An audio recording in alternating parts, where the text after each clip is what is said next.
من كنت مولا فهذا علي مولا من كنت مولا فهذا علي مولا. اعوذ باللہ من الشیطان اللعین الرجیم. بسم اللہ الرحمن الرحیم. الحمد للہ الذی جعلنا من المتمسکین بولایت علی ابن ابی طالب. عزیز ناظرین و سامعین، السلام علیکم ورحمۃ اللہ وبرکاتہ. اولاً آپ تمام کی خدمت میں چینل ون کی جانب سے، اپنی جانب سے تہہ دل سے عید غدیر، عید اکبر کی تبریک پیش کرتے ہیں. باخدا ایک سرور، ایک ناز، ایک فخر طاری ہوتا ہے جب اپنے آپ کو غدیر کا ماننے والا جانتے ہیں، امیر المؤمنین علی ابن ابی طالب علیہ السلام کا چاہنے والا جانتے ہیں. مگر حدیث قدسی بھی ارشاد ہے کہ خداوند عالم جہنم کو خلق ہی نہ کرتا اگر ساری مخلوق ولایت امیر المومنین پر یکجا ہو جاتی. اسی لیے ہم نے سوچا عید غدیر کے موقع پر تبصرہ کیا جائے، گفتگو کی جائے اور تھوڑا سا غور و فکر کیا جائے منکران غدیر پر. اس گفتگو میں میرا ساتھ دینے کے لیے موجود ہیں خواہر تفسیر فاطمہ رضوی، جن کا میں استقبال کروں. السلام علیکم خواہر. وعلیکم السلام ورحمۃ اللہ. عید غدیر کی آپ کو بہت بہت مبارکباد پیش کرتے ہیں. تہ دل سے تبریک عرض کرتے ہیں. خدا اس دن کو تمام ولایت سے امیر المؤمنین کی محبت رکھنے والوں کے لیے رحمت کا دن قرار دے. الہی آمین. اور بہت بہت شکریہ آپ کا کہ آپ یہاں پر ہمارے ساتھ اس گفتگو میں موجود ہوئی. جزاک اللہ خیر. ابھی جیسے میں نے انٹروڈکشن میں کہا کہ ہم انشاءاللہ آج گفتگو کریں گے منکران غدیر، وہ لوگ جنہوں نے غدیر کا انکار کیا، ان کے اعتبار سے، جبکہ غدیر کے دلائل قرآن میں واضح طور پر موجود ہیں. نہ صرف یہ کہ احادیث پیغمبر اور احادیث معصومین میں موجود ہیں، بلکہ ہمارے فرقے کے علاوہ بھی اسلام کے دیگر فرقوں میں بھی واضح دلائل موجود ہیں. پھر بھی منکران غدیر کی کمی نہیں ہے. تو جب بات ہوتی ہے انکار کرنے والوں کی، عید غدیر کی یا موقع غدیر کی، واقعہ غدیر کی، تو سر فہرست نام آتا ہے حارث ابن نعمان کا. میں چاہتی ہوں کہ اس واقعے کو آپ تھوڑا سا یہاں پہ ڈیٹیل میں تفصیل سے بیان کریں اور یہ بتائیں کہ کیا یہ واقعہ ہماری کتابوں کے علاوہ دیگر اسلام کے فرقوں کی کتابوں میں بھی موجود ہے. اعوذ باللہ من الشیطان الرجیم. بسم اللہ الرحمن الرحیم. وبہ نستعین وہو خیر وناصر ومعین. میں جواب کے ابتدا میں ایک حدیث سے اپنے جواب کو شروع کرنا چاہوں گی. امام صادق علیہ الصلاۃ والسلام نے 4 عیدوں کی ہم کو پہچان دی. جی. اور 4 عید انہوں نے بتائی کہ بڑی عید ہے. ایک عید الفطر، دوسری عید الاضحیٰ، تیسری عید جمعہ اور چوتھی عید غدیر. اچھا. اور پھر مولا فرماتے ہیں ان 4 عیدوں میں جو عظیم عید ہے، جسے عید اکبر، عید سعید کہا گیا، وہ عید غدیر ہے. جی. اس عید کا تذکرہ قرآن مجید میں سورہ مائدہ آیت نمبر 67، جسے ہم آیت بلغ کہتے ہیں، موجود ہے. اگر اس آیت کی تفسیر ہم پڑھتے ہیں تو اس آیت کی تفسیر میں بھی آپ کو حارث ابن نعمان کا واقعہ مل جاتا ہے. صریحی طور پر بیان کیا ہے مفسران قرآن نے. لیکن قرآن میں ایک ایسا سورہ بذات خود موجود ہے جو اس واقعے پر دلالت کرتا ہے. باقاعدہ قرآن میں باقاعدہ قرآن کی آیتیں نازل ہوئی ہیں اس واقعے کے لیے، اور وہ ہے سورہ معارج کی ابتدائی آیت.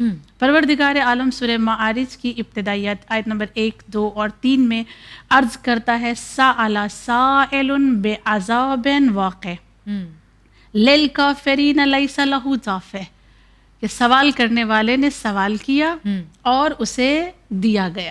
کیا بات ہے. جو اس نے مانگا وہ اسے دیا گیا. یعنی عید غدیر ایک ایسی عید ہے کہ اس دن جو مانگتا ہے، جس نے جو طلب کیا اسے وہ دیا گیا.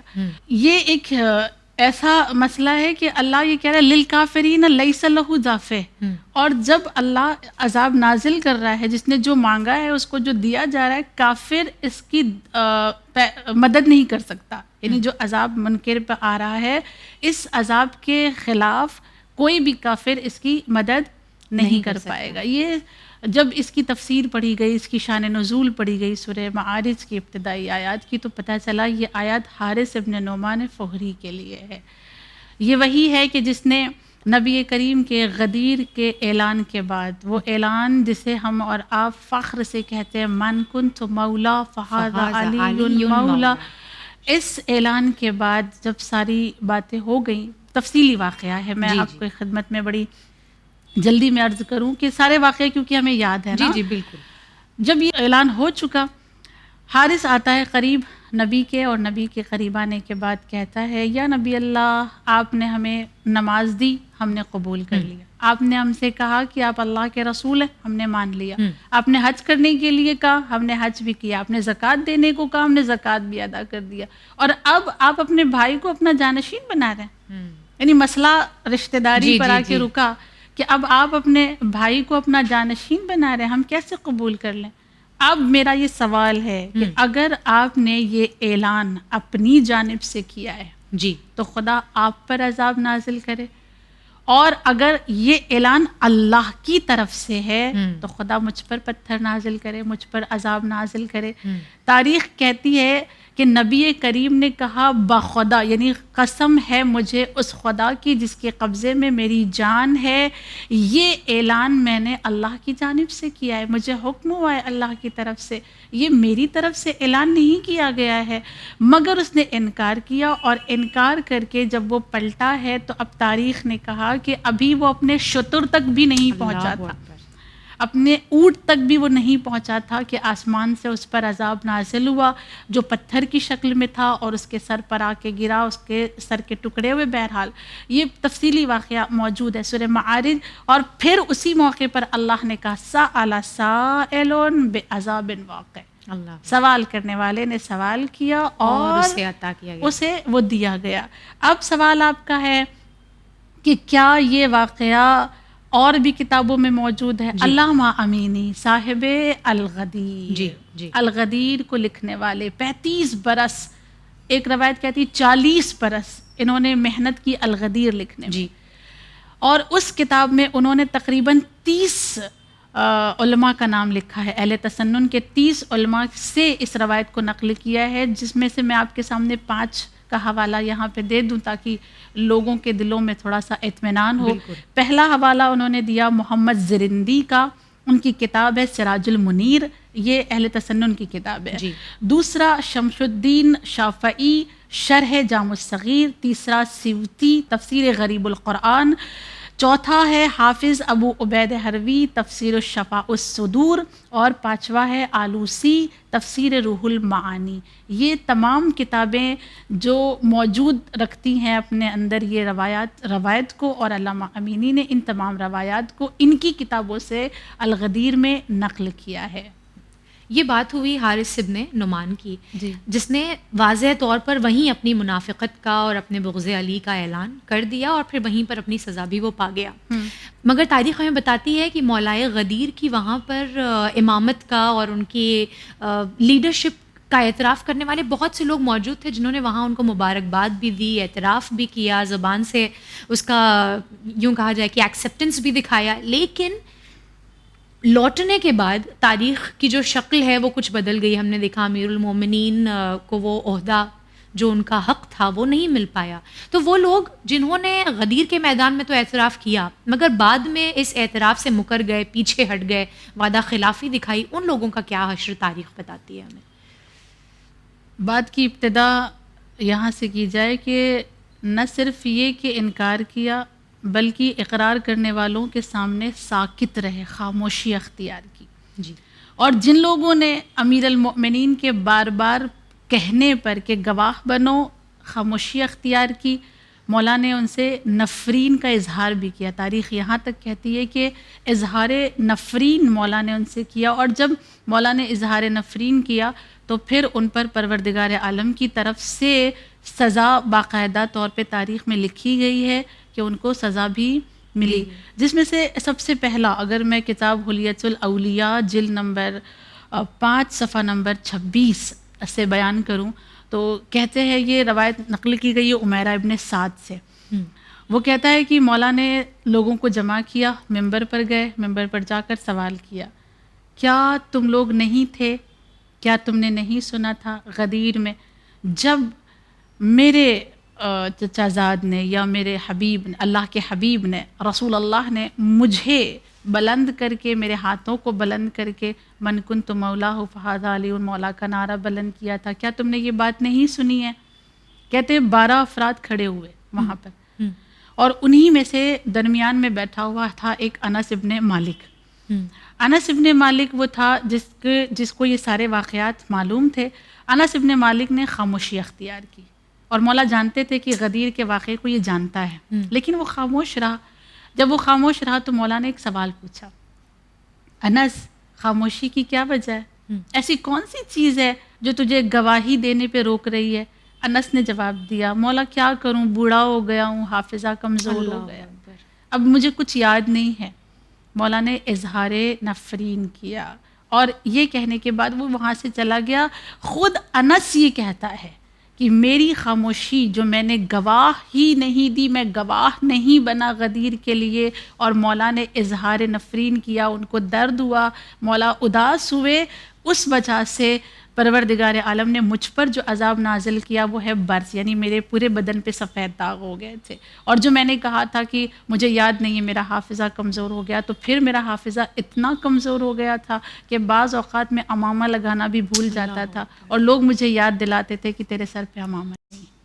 دوسری روایت کہتے ہیں کہ یہ انصاب الاشراف کی روایت ہے، جلد نمبر 2 پیج نمبر 386. اس میں لکھا ہوا ہے کہ ابو وائل کہتا ہے کہ مولا نے دوسرے مقام پہ جب یہی سوال پوچھا تھا کہ کیا تم لوگ نہیں تھے وہاں پہ، کیا تم نے یہ نہیں سنا تھا رسول کا اعلان جو میرے لیے نبی نے کیا، مجھے اپنا جانشین بنایا، کیا تم وہاں نہیں تھے؟ پھر چند افراد اٹھے اور چند افراد نہیں اٹھے. اس میں 3 لوگوں کا نام آتا ہے. ایک نام آتا ہے انس ابن مالک کا، دوسرا نام آتا ہے براء ابن عازب کا، اور تیسرا نام آتا ہے جریر ابن عبداللہ کا. ان تینوں نے خاموشی اختیار کی، اور بقیہ لوگوں نے گواہی دی کہ ہم وہاں موجود تھے، ہم نے یہ اعلان سنا تھا. ان تینوں کے لیے پھر علی کے دل میں درد ہوا، مولا پھر اداس ہوئے، مولا نے پھر اظہار نفرین کیا. اور پھر تاریخ یہ کہتی ہے کہ ان تینوں کے ساتھ جو ہوا، انس ابن مالک کو سفید داغ والا، براء ابن عازب اندھا ہو گیا، نابینا ہو گیا، اسے نظر نہیں آتا تھا، اور تیسرا جو تھا جریر ابن عبداللہ، اس کے لیے کہتے ہیں کہ ایمان پر ہوتے ہوئے جاہلیت پر پلٹ گیا. وہ اپنے ایمان کو ہاتھ سے دھو بیٹھا، ایمان اس کے قلب سے چلا گیا، صرف اس وجہ سے کہ معاملہ غدیر پر وہ خاموش رہا. اچھا، مزے کی بات یہ ہے کہ روایت یہ نہیں کہتی کہ انکار کیا ہے، روایت یہ کہتی ہے کہ اظہار نہیں کیا. کیا بات ہے! یعنی نہ صرف یہ کہ یہ نہیں ضروری ہے کہ انکار کرنے والا ہو، یہ ضروری ہے کہ اگر جانتے ہوئے اظہار نہیں کر رہا ہے، خاموشی اختیار کر رہا ہے معاملہ ولایت پر، تو اس کے لیے بھی یہ روایات موجود ہے. تیسری اور آخری روایت آپ کی خدمت میں، اور بہت ساری ہے، میں آخری روایت اس پر اکتفا کروں گی. المعجم الکبیر جلد نمبر 5 صفحہ نمبر 175 میں زید ابن ارقم کی بات لکھی ہوئی ہے کہ زید ابن ارقم بھی کہتا ہے کہ میں بھی موجود تھا، مولا ممبر پر گئے اور مجھ سے سوال پوچھا گیا کہ آیا تم وہاں موجود تھے، تم نے اعلان سنا؟ تو 12 بدری جو بدر میں موجود تھے وہ کھڑے ہوئے اور کھڑے ہو کر اعلان کیا کہ ہم نے سنا تھا مگر میں خاموش رہا. اور جب میں خاموش رہا تو علی نے اظہار نفرین کیا، اللہ نے مجھے اندھا کر دیا، کچھ دن کے بعد میں اندھا ہو گیا. یعنی بعد میں بھی جو غدیر کے منکر رہے یا غدیر کا ساتھ نہیں دیا یا غدیر کے لیے خاموشی اختیار کی، ان کے ساتھ بھی اللہ نے سختی سے کام لیا ہے اور ان پر بھی عذاب نازل ہوا ہے. تو خیر جب ہم نے حارث ابن نعمان کا واقعہ سنا، وہاں 1.25 لاکھ کا مجمع موجود تھا، بے شک، اور یہ کوئی چھوٹی موٹی چیز نہیں تھی کہ بھئی کوئی یوں ہی بے ہوش ہو گیا یا کچھ ہو گیا. آسمان سے باقاعدہ اس کے اوپر عذاب نازل ہوا، اور روایتیں موجود ہیں ہمارے پاس کہ نہ صرف یہ کہ ہمارے پاس اس کی روایتیں ہیں، بلکہ جو لوگ اس عقیدے پہ ہم عقیدہ نہیں ہیں وہ بھی اس کو درج کر رہے ہیں اپنی کتابوں میں. تو اتنا بڑا مجمع حشر دیکھ چکا تھا نعمان کا، حارث ابن نعمان کا. دوسری جانب ان لوگوں کا بھی حشر جو ہے کہ جنہوں نے اعتراف کیا اور بعد میں مکر گئے، یا یوں کہہ لیں کہ مکرے بھی نہیں، بس یہ کہ زبان سے اظہار نہیں کیا. تو یہ تمام جو نتائج تھے اور حشر تھا ان لوگوں کا، وہ اپنی نظروں سے دیکھنے کے باوجود بھی کیسے لوگوں نے انکار کیا اور اپنے انکار پر باقی رہے، کیا چیز ان کو اتنی ہمت دے رہی تھی؟ ایک خوبصورت سا سوال ہے اور علماء نے اس کا بڑا خوبصورت جواب دیا ہے. جی، تاریخ کو بہت گہرائی سے پڑھنے کے بعد اس سوال کا جواب سمجھ میں آتا ہے، اور اس پہ دقیق بحث کی گئی ہے. جی، اب دقیق بحث تو نہیں کرنا ہے، لیکن اس بحث میں سے جو نتیجے میں نے نکالے اور جو نتیجے علماء نے دیے اس میں سے چند آپ کی خدمت میں عرض کرتی ہوں. سب سے پہلا جو ریزن ہے، سب سے پہلی جو وجہ بنی کہ سب کچھ دیکھ رہے ہیں، عذاب دیکھ رہے ہیں، سزا دیکھ رہے ہیں، اس کے باوجود انکار کر رہے ہیں، اس کی پہلی وجہ کہ غدیر کے اعلان کے وقت اس میدان میں جتنے بھی لوگ موجود تھے، وہ جو کثیر مجمع موجود تھا، جی اس کثیر مجمع میں اکثر مسلمان ایسے تھے جو تازہ مسلمان تھے، بہت پرانے مسلمان نہیں تھے، بالکل ابھی تازہ مسلمان ہوئے تھے. اور کہتے ہیں علماء کہ دین اور اسلام ابھی ان کے قلب تک اترا ہی نہیں تھا، ابھی ان کو وہ معرفت حاصل ہی نہیں تھی کہ رسول کی اطاعت کی حد کیا ہے. یعنی رسول کہہ دے نہ تو بس پھر وہ نہ ہے، نبی کہہ دے اگر ہاں تو بس وہ صرف ہاں ہوتا ہے، پھر اس کا انکار نہیں کیا جا سکتا. اب تک وہ معرفت کے لیول تک پہنچے نہیں تھے کیونکہ وہ تازہ مسلمان تھے. ایک وجہ. دوسری وجہ بہت سارے پرانے مسلمان تھے، بالکل کئی مسلمان پرانے تھے، لیکن ان پرانے مسلمانوں کے ساتھ ایک سب سے بڑی مشکل کیا تھی کہ مسلمان ہونے کے باوجود منافق تھے، ان کے اندر منافقت تھی. دلیل کیا ہے؟ آپ سوال پوچھیں گی ابھی آ رہے ہیں یہ حج کر کے اور حاجیوں کو آپ منافق کہہ رہی ہیں، درست ہے؟ سب سے پہلا سوال ہو جائے گا. اگر وہاں منافق نہیں تھے تو آیت بلغ میں سورہ مائدہ آیت نمبر 67 میں اللہ کیوں کہہ رہا ہے واللہ یعصمک من الناس؟ اللہ تمہیں ان کے شر سے محفوظ رکھے گا. اللہ تمہیں انسانوں کے شر سے محفوظ رکھے گا. یہ کیوں کہا؟ کیونکہ تاریخ گواہ ہے کہ اس اعلان سے پہلے نبی خائف تھے، نبی جانتے تھے کہ اس اعلان کے بعد کیا حالات ہونے والے ہیں.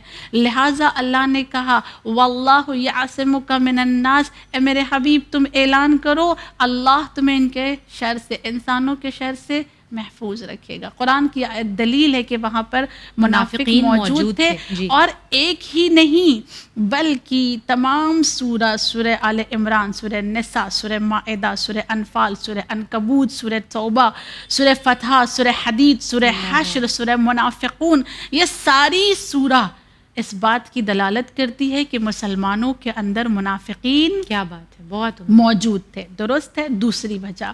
تیسری اور سب سے اہم وجہ، جی وہ سب سے اہم وجہ کیا ہے؟ لوگوں کے دل میں بغض علی تھا. اور اس بغض علی کی وجہ کیا تھی؟ امیر المؤمنین نے کئی جنگوں میں حصہ لیا تھا، ان کے آبا و اجداد کو قتل کیا تھا اور بتوں کو گرایا تھا. میں ایک کتاب پڑھ رہی تھی، اس میں ایک عبارت میری نظروں سے گزری کہ امیر المؤمنین نے جو خانہ کعبہ کے چھت سے بتوں کو زمین پر گرایا ہے وہ 365 تھے. بت 365 تھے. جی 365 بت ایک قبیلے کے نہیں تھے. کیا بات. 365 قبیلے تھے اور ہر قبیلے نے اپنا ایک بت رکھا ہوا تھا، ہر قبیلے کا تھا. یعنی اگر امیر المؤمنین ان 365 بتوں کو زمین پر گرا رہے ہیں تو بتوں کو نہیں گرا رہے ہیں بلکہ 365 قبیلے سے دشمنی مول لے رہے ہیں. یہ آسان نہیں تھا اسلام کے لیے اتنی بڑی قربانی دینا، اتنے سارے قبائل سے دشمنی مول لینا. یہ صرف علی کی جرأت تھی، یہ صرف میرے مولا کی شجاعت تھی، ان کے کارنامے تھے. یہ بغض جو تھا نا، بغض علی جسے کہتے ہیں، وہ دلوں کے اندر تھا. بالکل. اور وہ کہاں تک گیا یہ تاریخ آپ کو بتاتی ہے. وہ سب تو تیسرا اور سب سے اہم ریزن ہے بغض علی. لوگوں کے دل میں علی کو قبول کرنا ایزی نہیں ہے، آسان نہیں ہے. پھر اس کے بعد چوتھی وجہ ایک یہ بھی بہت اہم ہے، اس پر بھی لوگوں کو بڑی توجہ دینی چاہیے. چوتھی اور اہم وجہ، عرب میں ایک جاہلانہ فکر تھی. جی ہر ایک کی فکر ہوتی ہے. ہاں، ان کی ایک فکر کیا تھی کہ جو ایج میں بڑے ہیں وہ اپنے ایج سے کم والوں کی پیروی کیا بات ہے نہیں کریں گے. بالکل. یعنی کم سن کی اطاعت کے وہ قائل نہیں تھے. اگر آپ کو گواہی کے طور پہ، دلیل کے طور پہ روایت چاہیے تو آپ اسامہ ابن زید کی روایت دیکھ سکتی. جی نبی کریم کہہ رہے ہیں کہ اسامہ کے لشکر کے ساتھ جاؤ. بالکل. علمدار بنایا. لوگوں نے کہا کہ نہیں، ہم یہ اس کمسن کے ساتھ نہیں جانے والے، ہم اتنے بزرگ، ہم بڑے، اور کمسن کو علمدار سمجھ لیں اور اس کی پیروی کے لیے، اس کی اطاعت کے لیے جائیں، ہم نہیں جائیں گے. جب کی تاریخ کہتی ہے نبی نے غصے کا اظہار کیا. نفرت کا اظہار کیا کہ جو نہیں جائے گا نبی اس سے ناراض ہیں. اس کے باوجود یہ فکر اتنی مضبوط تھی کہ صرف بڑی عمر والے ہی بن سکتے ہیں, چھوٹی عمر ناراضگی سے اس وقت کوئی فرق نہیں پڑ رہا نہیں بن سکتے. یہ فکر تھی عربوں کی کہ کم سن جو ہے وہ عہدہ حاصل نہیں کر سکتا. وہ عمر دیکھتے تھے, صلاحیت نہیں دیکھتے تھے. اور پھر مولائے کائنات کو دیکھا کہ کم سن ہے, کم عمر ہے, لہٰذا ان کا انکار کیا گیا. پانچویں اور آخری وجہ وہ یہ کہ لوگوں کے درمیان اطاعت نبی کریم مشروط تھی. وہ کسی جگہ پہ اطاعت کرتے تھے, کسی جگہ پہ نہیں کرتے تھے. کتنی مخالفت ہوئی ہے. بعض مخالفت ظاہری ہوئی, بعض مخالفت باطنی ہوئی. مثال دے دوں, واقعہ نہیں بیان کرنا. مثال صلح حدیبیہ میں مخالفت ہوئی. کیا بات ہے؟ ارے مخالفت ہوئی. اسامہ کے لشکر میں بھیجا, مخالفت ہوئی. بلے مخالفت ہوئی. نبی نے قلم مانگا, مخالفت ہوئی. بے شک ہر مقام پر آپ دیکھ لیں, تاریخ میں ملے گا کہ جہاں انہیں نہیں ماننا ہوتا تھا وہ نہیں مانتے تھے. تاریخ گواہ ہے کہ بعض اوقات نبی کہتے رہتے تھے کہ جو قربانی کے لیے, حج میں قربانی کے لیے جانور نہیں لایا ہے اور نہیں ہے ان کے پاس, وہ جانور قربان نہیں کر رہے ہیں, انہیں چاہیے کہ وہ اپنا حج عمرے میں تبدیل کر لیں اور وہ عمرہ کریں. مگر ایسے تھے کہ نہ قربانی کرتے تھے نہ احرام حج اتارتے تھے. یعنی جہاں ماننا ہوتا تھا وہاں وہ مانتے تھے, جہاں نہیں ماننا ہے وہ وہاں نہیں مانتے تھے. یہ ساری وجوہات رہی کہ عذاب کو دیکھنے کے باوجود بھی ولایت کا انکار کیا گیا. یہ سوچنے پر مجبور کرتا ہے کہ جب رسول اللہ نے اعلان کیا نماز کا, روزے کا, رسالت کا, توحید کا, تو اتنی زیادہ مخالفت ہمیں تاریخ میں نہیں ملتی ہے. یا یوں کہہ لیں کہ اگر میں آسان لفظوں میں کہوں کہ توحید کے اور رسالت کے جو مخالفین تھے وہ اتنا زیادہ اڑنگا انہوں نے پھر بھی نہیں کریٹ کیا جتنا کہ ولایت کے اگینسٹ ہم نے دیکھا کہ ایک پورا پروپیگنڈا, ایک پورا سسٹم کریٹ کر دیا گیا. کیا وجہ اس کی رہی کہ توحید اور رسالت جو ولایت سے ہمیں ایک ہم پلہ نظر آتے ہیں, یا یوں کہہ لیں کہ اس سے بہتر اوپر ہی نظر آتے ہیں, ان کے لیے اتنا زیادہ اڑنگا نہیں کریٹ کیا گیا, مگر ولایت کے لیے کیا اس کے لیے جواب دیں گے آپ؟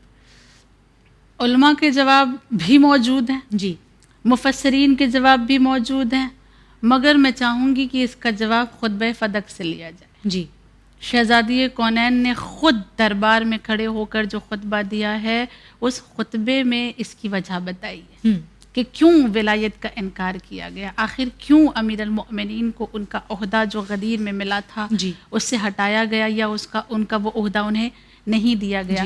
سب سے پہلے شہزادی کونین نے جو وجہ بتائی وہی منافقت ہے, وہی منافقت. پہلی چیز, شہزادی نے جانتے ہیں اپنے بابا کے بعد قبر نبی پر آ کر ایک جملہ کہا تھا, بابا آپ رخصت ہو گئے تو فتنہ اور فساد نے اپنے سر کو اٹھا لیا ہے, لوگوں کے دلوں کے اندر چھپی ہوئی آرزویں باہر آ گئی ہیں, لوگوں نے اپنی حسرتوں کو ظاہر کر دیا ہے. اور پھر اس کے بعد شہزادی کونین عرض کرتی ہیں اپنے خطبے میں کہ میرے بابا کے جانے کے بعد حسکت النفاق, تم نے اپنے نفاق کو ظاہر کر دیا, وسمل جلباب الدین, اور تم نے دین کے لباس کو جو تم نے پہنا ہوا تھا, جلباب جھبے کو کہتے ہیں عربی زبان میں, تم نے سملا جلباب الدین, جو تم نے دین کا جبہ پہن رکھا تھا تم نے اسے اتار دیا. ونطق کعظم الغاوین, اور اپنے غم و غصے کو جو تمہارے دل کے اندر تھا وہ زبان تک لے آئے, کر دیا, تم زبان تک لے آئے. پہلی وجہ شہزادی نے اپنے خطبے میں عرض کی. دوسری وجہ بڑی خوبصورت وجہ بتائی ہے, آسائش کے ختم ہو جانے کا ڈر. عدالت امیر المؤمنین سے کوئی انکار تو نہیں کر سکتا, قتل ہوا ہے شدت عدالت کی وجہ سے. بالکل, کائنات کا واحد مظلوم ہمارا امام ہے کہ جو شدت عدالت کی بنا پر قتل کر دیا. یہ باقاعدہ روایات کے جملے موجود ہیں. اور اگر میں آپ کو اشارہ کر دوں امیر المؤمنین کی عدالت پر ایک حدیث کے ذریعے سے, مولا فرماتے ہیں اگر مجھے زمین اور آسمان کی دولت دے کر یہ کہا جائے کہ ایک چیٹی ہے اس کے زبان میں جو دانہ ہے وہ لے لو, تو میں اس چیٹی کے منہ میں پھنسے ہوئے دانے کو نہیں لوں گا زمین اور آسمان کی دولت کے بدلے. یہ عدالت کا ان کا لیول ہے. مگر خواہر یہاں پر ایک سوال یہ اٹھتا ہے کہ یہ عدالت امام علی علیہ السلام تو جب آپ کو ظاہری حکومت ملی ہے تب واضح ہوئی ہوگی, جب غدیر کا اعلان ہوا ہے اس وقت تو آپ کی عدالت لوگوں کے سامنے اس طرح سے واضح نہیں تھی. ایسا نہیں ہے جی کہ امیر المؤمنین کو کوئی نہیں جانتا تھا. جہاں جہاں نبی تھے وہاں وہاں علی تھے. بالکل. جہاں جہاں نبی نے اپنے قدم کو رکھا ہر مقام پر علی کو پہچنوایا, علی کی معرفت کروائی, اور ان کی عدالت دنیا جانتی تھی, ان کے مقام کو, ان کے وقار کو دنیا جانتی تھی. یہی وجہ تھی کہ نبی نے خطبہ غدیر میں بھی علی کی معرفت کرواتے ہوئے انہی کو مولا بنایا. دنیا جانتی تھی کہ علی کے آنے کے بعد کیا ہوگا, دنیا کو یہ معلوم تھا, لہٰذا ان کے دل میں یہ خوف تھا کہ ہماری آسائش چلی جائے گی, ہماری منمانی ختم ہو جائے گی اگر ہم نے علی کو علی کا عہدہ دے دیا. ٹھیک. تیسری وجہ میں یہاں پہ اپنی بات مکمل کرنا چاہوں گی, وجوہات بہت ساری ہے لیکن وقت کو دیکھتے ہوئے میں تیسری وجہ پہ اپنی بات ختم کروں. شخصیت پرستی ایک ہے نا انسان کی فطرت میں ہے. بالکل. شخصیت پرستی کسے کہتے ہیں جانتی ہیں؟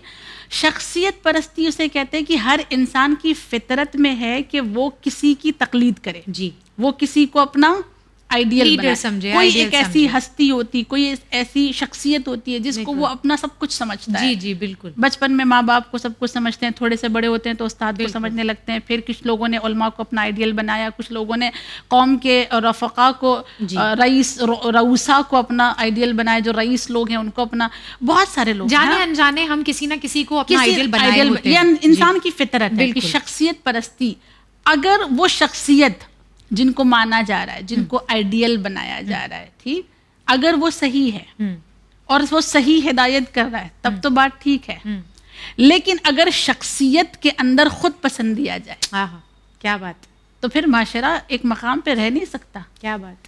وہ جو اس دور میں شخصیات تھیں, ان شخصیات کے اندر جب دنیا پرستی آئی, جب خود پسندی آ گئی, جب آرزویں ان کی طویل ہو گئی, جب دنیا کو حاصل کرنے کی تمنائیں ان کی بڑھ گئیں, تب کیا ہوا؟ سب یہ حالات سامنے آئے. بالکل. کہ جو عہدیدار تھا انہیں اتارا گیا, جو حقدار تھا انہیں حق سے محروم کیا گیا, اور ولایت سے امیر المؤمنین کا انکار کرنے کے لیے, اس کو چھپانے کے لیے بڑے بڑے اقدامات کیے گئے. بالکل. اس میں سب سے بڑا جو رول تھا وہ شخصیات کا تھا, جسے شہزادی کونین نے اپنے خطبے میں باقاعدہ اس کا اشارہ بھی دیا ہے. شہزادی کونین بڑی خوبصورتی سے بیان کرتی ہے کہ تم نے اپنے آپ کو پسند کیا, تم خود کو پسند کرنے لگے, اور اس میں جو بڑی بڑی ہستیاں مخاطب ہو کر بی بی نے دربار میں, تم تو علمدار تھے, تم تو وفادار تھے, تم تو ایماندار تھے, تم تو دین پر اپنی جان قربان کرنے کے لیے تیار تھے, اب کیا ہو گیا تمہیں؟ اب تمہیں کیا ہو گیا کہ حق لینے آئے ہیں تو کوئی حق دینے کو تیار نہیں ہے, اقرار ولایت کے لیے کوئی تیار نہیں ہے. یہ ساری وجوہات رہی ہیں. اللہ ہم سب کے اندر ایک حوصلہ پیدا کرے کہ ہم ایسی شخصیت کو اپنا آئیڈیل بنائیں جو ہمیں راہ راست پر رکھے, ہمیں راہ مستقیم پر رکھے. اور میرے لیے تو سب سے بڑا جو آئیڈیل ہے وہ میدان غدیر ہے. ہم سب کے لیے اس سے بہتر ایک آئیڈیل کون ہو سکتا ہے جس کے لیے رسول اللہ ارشاد فرما دیں کہ حق اس جانب مڑ جاتا ہے جس جانب علی مڑ جاتے ہیں. بے شک, اور یہی وجہ ہے کہ شاعر کے جملے سے اپنی بات کو تمام کروں کہ ولائے حب جناب امیر رکھتے ہیں, بے شک علی کے عشق کی دولت فقیر رکھتے ہیں, مجال کیا ہے اندھیرے قریب آ جائیں, ہم اپنے ساتھ چراغ غدیر رکھتے ہیں. سبحان اللہ. بہت بہت شکریہ خواہر آپ کا. ابھی چند اور سوالات اس موضوع کے اعتبار سے میرے پاس ہیں جو انشاءاللہ میں اگلے ایپیسوڈ میں آپ کے سامنے رکھوں گی. امید ہے آپ ساتھ ہوں گی. تب تک کے لیے عزیزان محترم, یہ تھا ہمارا پروگرام منکران غدیر کے اعتبار سے, جہاں ہم نے گفتگو کی. غدیر کا انکار دراصل کوئی ایک چھوٹا سا فعل, چھوٹا سا انکار نہیں تھا, بلکہ یہ انکار اپنے پس منظر میں بہت سے وجوہات کو رکھتا ہے, اور انہی پر اور گفتگو کرنے کے لیے چند سوالات میرے پاس اور ہیں جو ہم خواہر سے انشاءاللہ اگلے ایپیسوڈ میں دریافت کریں گے. تب تک کے لیے آپ کو جڑے رہنا ہوگا چینل ون کے ساتھ. میں لیتی ہوں آپ تمام سے وداع. فی امان اللہ.